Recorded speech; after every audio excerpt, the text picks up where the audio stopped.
नमस्कार दोस्तों, कैसे हैं आप सभी। आशा करती हूँ आप सभी बहुत अच्छे होंगे। दोस्तों, पिछले कुछ वीडियोस में हमने जाना कि किस तरह से राजेश खन्ना और अंजू महेंद्रू की मुलाकात हुई, कैसे ये दोनों फिर एक दूसरे से प्यार करने लगे, 7 साल तक लिव इन रिलेशनशिप में रहे और फिर दोस्तों धीरे धीरे राजेश खन्ना बहुत बड़े स्टार बन गए, वहीं अंजू महेंद्रू स्ट्रगल ही कर रही थी।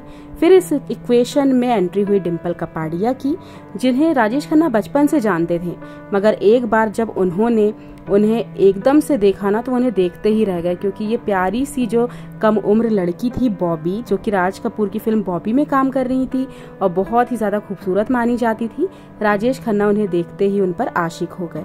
इधर राजेश खन्ना और अंजू का रिश्ता भी बहुत ही रफ पैच से गुजर रहा था, तो देखते हैं कि इनके रिश्ते में आगे क्या मोड़ आया और किस तरह हुई राजेश खन्ना की डिम्पल कपाड़िया से शादी। तो उम्मीद करती हूँ कि ये वीडियो आपको बहुत ही मजेदार लगेगा, एंजॉय करेंगे आप इससे। तो चलिए स्टार्ट करते हैं।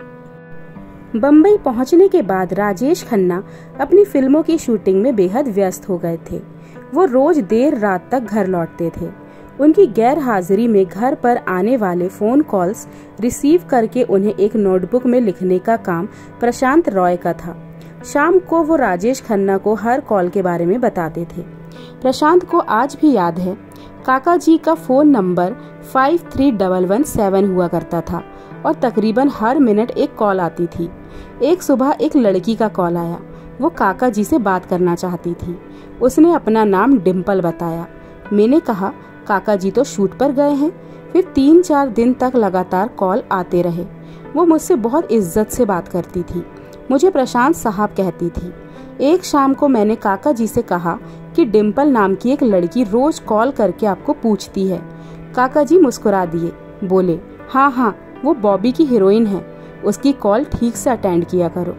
कुछ दिन बाद चुन्नी भाई कपाड़िया आशीर्वाद आए। उनके साथ एक लड़की भी थी।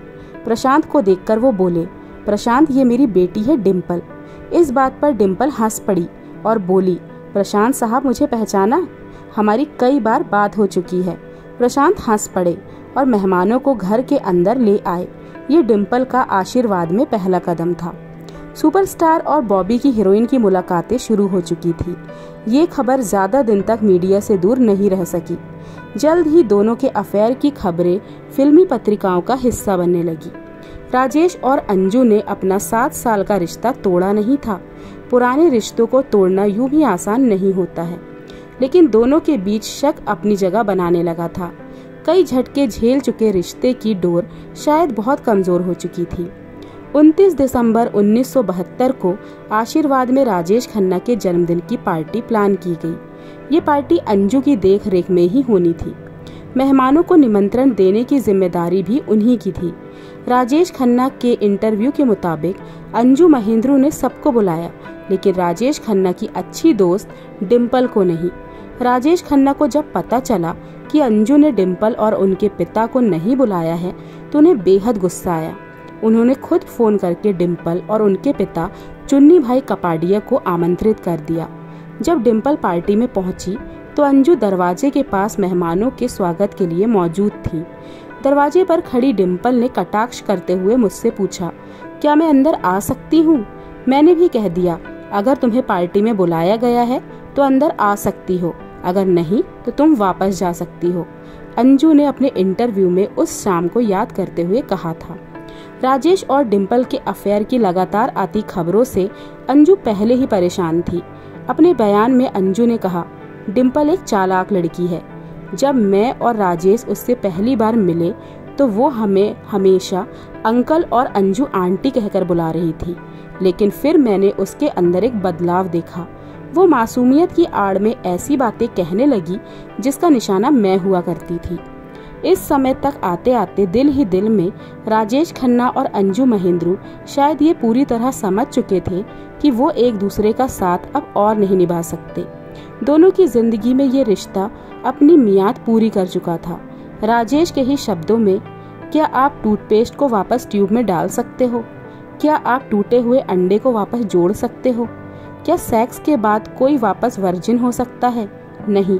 इसी तरह प्यार के खत्म होने के बाद आप उसे दोबारा जिंदा नहीं कर सकते। इस रिश्ते में फैसले की घड़ी आ चुकी थी। दोस्तों आज के लिए बस इतना ही। उम्मीद करती हूँ ये वीडियो आपको बहुत अच्छा लगा होगा। राजेश खन्ना के बारे में हम और भी जानेंगे आगे आने वाले वीडियो में। कैसे हुई उनकी शादी, कैसी रही उनकी शादीशुदा जिंदगी, अंजू से ब्रेकअप आखिर हुआ कैसे, सब कुछ जानेंगे डिटेल में। तब तक आप मेरे साथ बने रहिए। उम्मीद करती हूँ आप मेरे चैनल को सब्सक्राइब करेंगे, लाइक करेंगे और वीडियो को शेयर करेंगे। तब तक के लिए नमस्कार।